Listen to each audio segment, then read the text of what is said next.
তামাকের ব্যবহার যে জিনিসটা সকলে লাগে না, যে জিনিসটা জীবনযাত্রার প্রত্যেকের প্রয়োজন নাই, সেই জিনিসের দাম বাড়ুক। তাহলে তাদের রিপোর্ট বলছে যে দাম বাড়লে কনজাম্পশন কমে এবং সরকারের রেভিনিউ বাড়ে। শুধু সিগারেট নয়, পাশাপাশি একটু ধোঁয়ামুক্ত জর্দা, গুল এগুলোর দাম বৃদ্ধি পেলেও 10 টাকাটা যদি 20 টাকা হয়, একটু অন্তত আমাদের যে শ্রেণীর নারীরা জর্দা, গুল ব্যবহার করে তারাও হয়তো একটু কমিয়ে দেবে। কর বৃদ্ধি পেলে আমাদের তরুণ সমাজ তামাক গ্রহণে নিরুৎসাহিত হবে। বাজেটের বিষয়, অর্থ খরচের বিষয়, পারিবারিক ব্যয়ের বিষয়।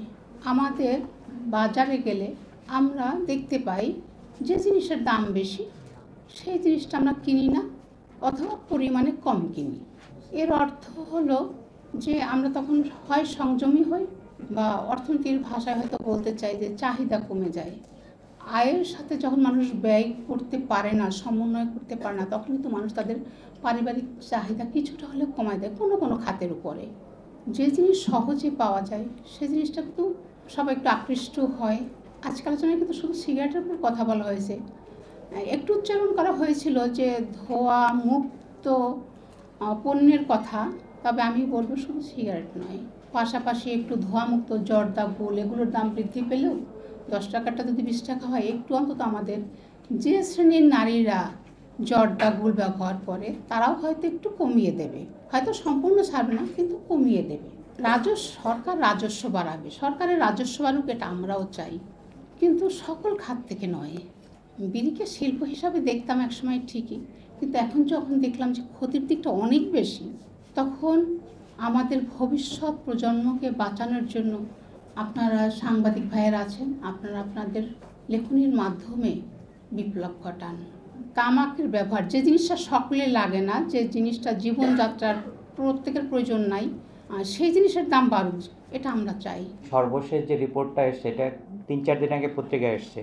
তারা বলেছে জানুয়ারিতে যে দাম বাড়ানো হলো তার ফলে আগে যেখানে 1612 কোটি স্টিক বিক্রি হতো, সেখানে এখন এই কোয়ার্টারে, মানে এই 3 মাসে 1073 কোটি স্টিক, অর্থাৎ প্রায় 33% কমে গেছে। তাদের রিপোর্ট এটা, কিন্তু ব্রিটিশ আমেরিকান টোবাকোর রিপোর্ট।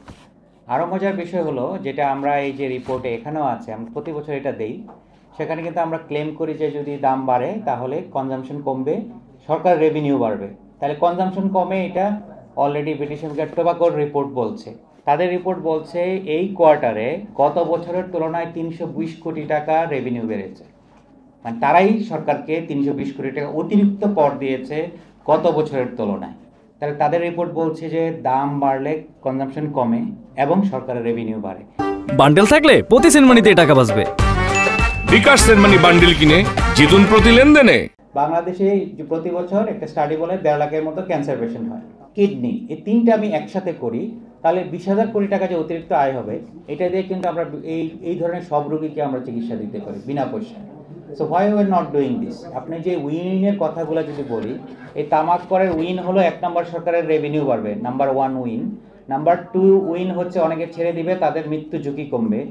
নাম্বার 3 উইন হলো যারা কম বয়স্ক এবং দরিদ্র তারা তামাক ছেড়ে দিবে অথবা শুরু করবে না।